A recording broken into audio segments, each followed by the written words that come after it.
అరే సూర్య, అప్పుడప్పుడు అనిపిస్తుందిరా నేను ఎందుకు పుట్టానా అని. లైఫ్ ఒక జిందగీలో అలా వెళ్ళిపోతుంది. లేవడం, పరిగెత్తడం, తినడం, పడుకోవడం, రిపీట్. లేవడం, పరిగెత్తడం, తినడం, పడుకోవడం, రిపీట్. లేవడం, పరిగెత్తడం, తినడం, పడుకోవడం, రిపీట్. మళ్ళీ లెగిస్తాం, పరిగెడతాం, తినడం, పడుకుంటాం. నా వల్ల అవ్వట్లేదురా.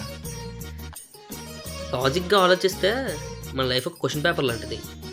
అందులో ఆప్షన్స్ కూడా ఉంటాయి రోయ్. అందులో నన్ ఆఫ్ ది అబోవ్ అనే ఆప్షన్ ఉన్నట్టు మన లైఫ్లో కూడా పేరెంట్స్ అనే ఆప్షన్ ఉంటారా. మనకు నచ్చిన పని కాకుండా నచ్చని పని చేయిస్తుంటారు వాళ్ళు. ఎగ్జాక్ట్లీ.